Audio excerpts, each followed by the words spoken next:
Welcome coaches. Now we're going to talk about principle of teaching and coaching. Major aim of teaching and coaching is to bring about permanent change in performance and also to bring about a permanent change in attitude and applications. How do young players learn to play? So first is by playing, learning good and bad habits. Second is by practicing and also playing under direct guidance, which to avoid bad habits. How will young players develop?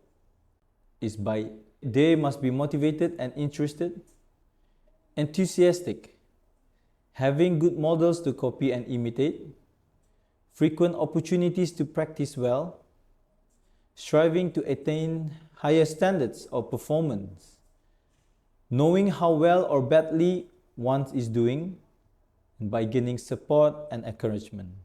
So players need to have these attributes. One is fitness. Second, range of sound techniques and skills. Third, sound attitude and character traits. And fourth, knowledge and understanding. Knowledge of the subject, which is the game, in this case is football. Knowledge of how people learn. So he must inspire as a coach. So demand quality of performance. Be logical and understanding. So the role of the coach also to be patient and persistent and single-minded. The fundamentals of efficient teachings falls around organizations, observations, demonstrations and stimulations. So first, let's talk about organizations, which refers to the clarity and realism are the core elements. Practice situations is simplified. It is more to game-like situations. Progress with due considerations. So this is the considerations include the number of players should be used in the practice and realistic spread. The area of the practice according to the player's understanding and responsibilities. Type of service is not only important but vital to the success of practice. The use of colored jersey or bibs are of great significance. How to start the practice.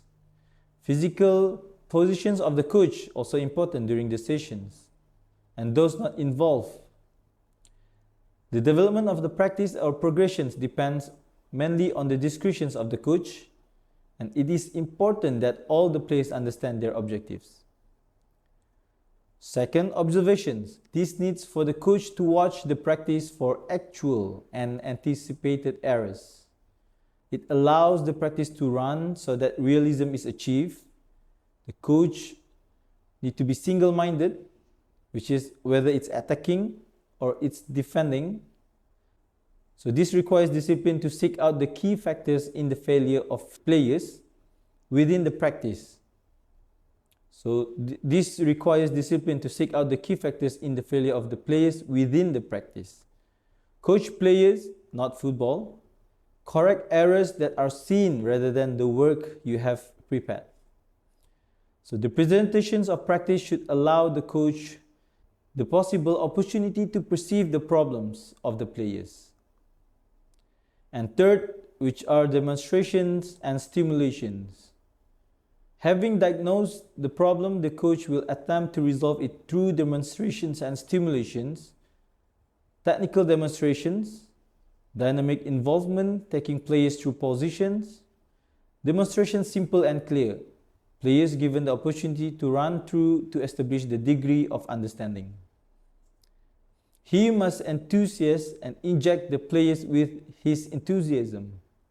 He must be positive, directing decisions clearly yet sympathetically. He must challenge the players to a better performance and set high standards. Use clear of voice, which are important, and be wary of the question and answer technique. The importance of his appearance is a reflection of his discipline and commitment to the game. A good session requires detailed planning and also the vital key points. So this will assist players to achieve good performance through the inspirations of the coach. By setting the goals, the objective can be: have I thoroughly planned the sessions? Do I have an overall objective for the group of players? Do I have an individual objective for any of the players? What do I hope to achieve at the end of this immediate session? Am I clear in my understanding of this content for the session? Am I clear in my understanding of the logical order of my coaching points? Or even am I confident in my approach to the players at the end of the session? Thank you, coaches.